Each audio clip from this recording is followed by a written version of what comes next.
नमस्कार साथियों, स्वागत है आपका बैंकर साथी चैनल में। साथियों, इस वीडियो में डिस्कस करेंगे जेआईबी के पेपर 1 की यूनिट 44 जिसका नाम है मार्केटिंग इंफॉर्मेशन सिस्टम। अब मार्केटिंग इंफॉर्मेशन सिस्टम क्या होता है? It is a tool for dealing with data pertaining to marketing management. Its process are related to database management. तो मार्केटिंग इंफॉर्मेशन सिस्टम एक ऐसा टूल है जिसकी हेल्प से हम डील करते हैं उन सभी डेटा से जो किससे रिलेटेड हैं, जो रिलेटेड है मार्केटिंग मैनेजमेंट से। तो मार्केटिंग मैनेजमेंट से रिलेटेड जो डेटा होता है वो इससे डील किया जाता है और इसकी प्रोसेस जो है वो डेटाबेस मैनेजमेंट से रिलेटेड है। मार्केटिंग इंफॉर्मेशन सिस्टम का फंक्शंस क्या क्या होते हैं? फंक्शंस हैं इसके: collecting and assembling data, processing of data, analysing of data, storage of data और डिसेमिनेशन ऑफ इंफॉर्मेशन। इंफॉर्मेशन इसका मतलब है information reaching to decision maker. तो मार्केटिंग इंफॉर्मेशन का टोटल एक जो काम है वो सबसे पहले ये है कि वो डेटा को कलेक्ट करेगा, असेंबल करेंगे, उसके बाद डेटा को प्रोसेस किया जाएगा, एनालाइज किया जाएगा और उनको स्टोर किया जाएगा।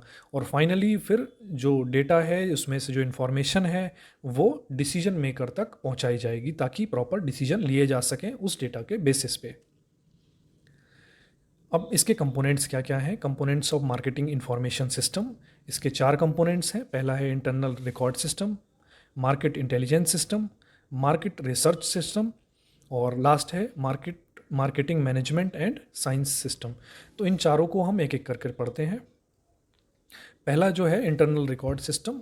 The company can collect information through its internal records. It typically include sales turnover, cost, cash flow, accounts receivable.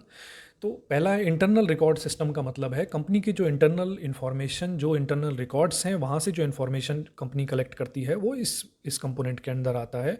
और इसमें टिपिकली जैसे सेल्स टर्नओवर है, कॉस्ट है, कैश फ्लोज हैं, अकाउंट रिसीवेबल्स हैं, ये सारे जो डेटा हैं वो इंटरनल रिकॉर्ड सिस्टम के तहत कलेक्ट किया जाता है। सेकेंड इसका कंपोनेंट जो है वो है मार्केट इंटेलिजेंस सिस्टम।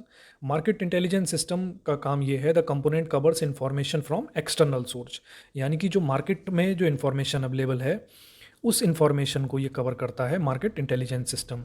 और information relating to the marketing environment which is external to the organisation.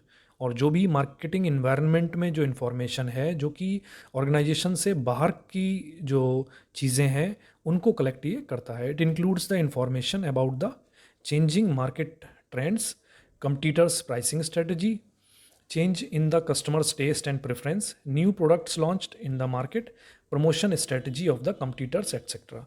तो इसमें क्या क्या चीज़ें जो चीज़ें इंक्लूड होती हैं वो हैं कि चेंजिंग जो मार्केट ट्रेंड जो चेंज हो रहे हैं वो, कंपटीटर की प्राइसिंग स्ट्रेटजी, कस्टमर के क्या टेस्ट और प्रेफरेंसेस किस तरह के हैं, नए प्रोडक्ट जो लॉन्च हुए हैं मार्केट में, और प्रमोशन स्ट्रेटजी कंपटीटर्स क्या क्या अपना रहे हैं, ये सारी जो इन्फॉर्मेशन है ये मार्केट इंटेलिजेंस सिस्टम के अंदर आती है। तीसरा इसका कंपोनेंट है मार्केटिंग रिसर्च सिस्टम।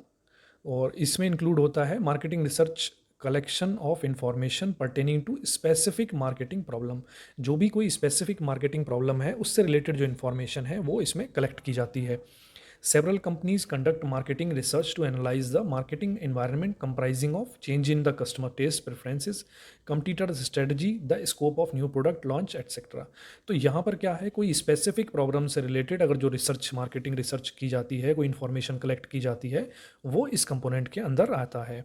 जिसमें कई कंपनीज़ हैं जो मार्केटिंग रिसर्च करती हैं कि एनालाइज करने के लिए कि मार्केटिंग इन्वायरमेंट किस तरह का चल रहा है और जो कस्टमर के टेस्ट प्रेफरेंसेस कैसे हैं, कंपटीटर की स्ट्रेटजीज़ क्या हैं और जो नए प्रोडक्ट कोई अगर लॉन्च करने जा रहे हैं उसका क्या स्कोप मार्केट में हो सकता है। तो ये तीसरा कंपोनेंट इसका हो गया। चौथा कंपोनेंट है marketing management and science system. तो इसमें क्या है, this combines effect of above three components. It includes several software programs that can be used by the marketers to analyze the data collected so far to take better make marketing decisions.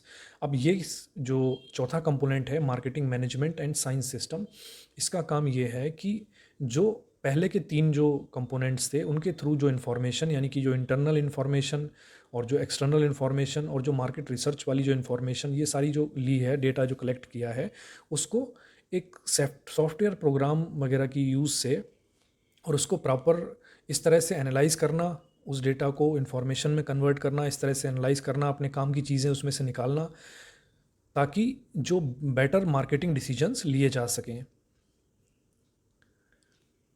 अब marketing information system के advantages क्या क्या हैं? The MKIS system framework provides a set of producers and method of regular planning, purpose oriented and systematic collection of data, it's analysis, storage and retrieval. तो ये पूरा जो system है ये क्या करता है, ये एक सेट ऑफ प्रोसीजर्स और मेथड्स प्रोवाइड किए गए हैं जिसमें रेगुलर प्लानिंग, पर्पस ओरिएंटेड होगा और सिस्टमेटिक वे में डेटा कलेक्ट किया जाएगा, इसकी एनालिसिस की जाएगी, स्टोरेज किया जाएगा और रिट्रीवल किया जाएगा।